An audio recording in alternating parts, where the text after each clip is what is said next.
Hello friends, तो आज हम बात करने वाले हैं कंपाउंडेबल और नॉन कंपाउंडेबल ऑफेंस में डिफरेंस क्या है, मेन डिफरेंस क्या होता है इसमें सामान्य और असामान्य अपराध के बारे में। ठीक है, तो बने रहिए एंड तक हमारे साथ और इसमें कुछ बेसिक डिस्कस करने वाले हैं इसमें। इस वीडियो को लाइक करें, हमारे चैनल को सब्सक्राइब कर बेल आइकन जरूर प्रेस करें हमारी न्यू वीडियो सबसे पहले देखने के लिए। तो यहाँ पर हम बात करते हैं सीआरपीसी का टर्म्स है समनी और असमनी। इसका शुद्ध हिंदी में बात करें नॉर्मल, जब आपके खिलाफ कोई एफआईआर हो जाती है, ठीक है ना, जैसे कोई अभियुक्त है जिसने कुछ अपराध किया और जिसके अगेंस्ट में किया है, जो पीड़ित व्यक्ति है उसके द्वारा क्या किया जा सकता है, उस अपराध का समन किया जा सकता है एफआईआर होने के बाद। ठीक है ना, जब एफआईआर हो जाती है उसके बाद कुछ अपराध ऐसे होते हैं जिसका समझौता किया जा सकता है, और कुछ ऐसे अपराध होते हैं जिसका समझौता सिर्फ न्यायालय की अनुमति से ही किया जा सकता है। और ये जो कौन से अपराध का समन किया जा सकता है, ये आपका सीआरपीसी के सेक्शन 320 में बताया गया है। ठीक है ना, तो वहाँ पे कुछ ऐसे अपराध बताए गए हैं, लिस्ट बताई गई है जो जिसका समझौता किया जा सकता है और जिसका समझौता नॉर्मली नहीं किया जा सकता, लेकिन वो क्या किया जा सकता है, कोर्ट के अनुमति के द्वारा क्या किया जा सकता है, उसका समझौता किया जा सकता है। ठीक है, तो ये तो होगी सामान्य सी बात है, बेसिक सी बात है। अब यहाँ पे जो इसमें मेन डिफरेंस की बात करें, यहाँ पर तो सामान्य अपराध सामान्य प्रकृति के होते हैं, ठीक है ना, नॉर्मल नेचर के होते हैं, ज़्यादा गंभीर नहीं होते। लेकिन ये जो असमनीय है था, जिसका समझौता नहीं किया जा सकता, वो गंभीर प्रकृति के, काफ़ी गंभीर प्रकृति के होते हैं जिसका समन नहीं किया जा सकता। ठीक है, समझौता इसमें नहीं किया जा सकता है।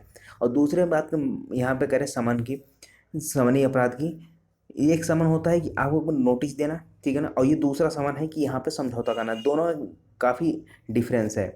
ठीक है, तो समन का प्रोविजन आपका 61 से दिया गया है, जहाँ सीआरपीसी में, जहाँ पे नोटिस देना, नोटिस सर्व करने की बात की गई है, और ये सेक्शन 320 में बताया गया है। और यहाँ पे क्या है, समनीय अपराध में समनीय अपराध में अपेक्षित कम दंड का प्रावधान होता है और असमनीय में अधिक दंड का प्रावधान होता है, क्योंकि यहाँ पे गंभीर प्रकृति के हैं।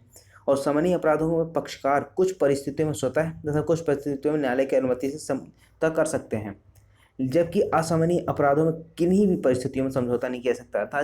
जो लिस्ट बताई गई है सेक्शन 320 में, उसके अलावा किसी भी ऑफेंस का समझौता नहीं किया जा सकता है।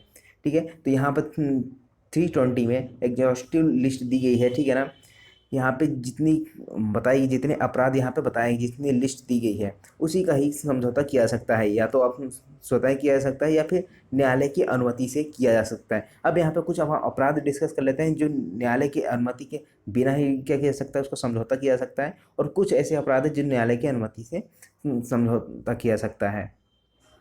पहला सेक्शन है आपका सीआरपीसी, जो सेक्शन 320 का क्लॉज 1 में बताया गया है, थेफ्ट अर्थात चोरी। चोरी किया जा सकता है the owner of the property stolen, जिसकी प्रॉपर्टी चुराई गई, जैसे ए नाम का व्यक्ति था, ठीक है ना, और बी नाम के व्यक्ति के इसने क्या किया, कुछ चुरा लिया, घड़ी चुरा लिया, कुछ भी चुरा लिया, तो बी कौन हो गया, पीड़ित हो गया, क्योंकि उसकी कोई वस्तु चोरी हुई है। तब यहाँ पे बी के उसमें है कि बी क्या कर सकता है, उस अपराध को समझौता कर सकता है, समझौता करके उसको निपटा सकता है। तो यहाँ पे न्यायालय की अनुमति की जरूरत नहीं है, बिना न्यायालय की अनुमति के भी यहाँ पे क्या किया जा सकता है, इसका समझौता किया जा सकता है। अब दूसरे बात करें यहाँ पे, तो सेक्शन 323, यहाँ पे पूरा लिस्ट तो नहीं बताएंगे, ठीक है ना, आप जब सेक्शन 320 देखेंगे तो वहाँ पे लिस्ट आपको मिल जाएगी सीआरपीसी का।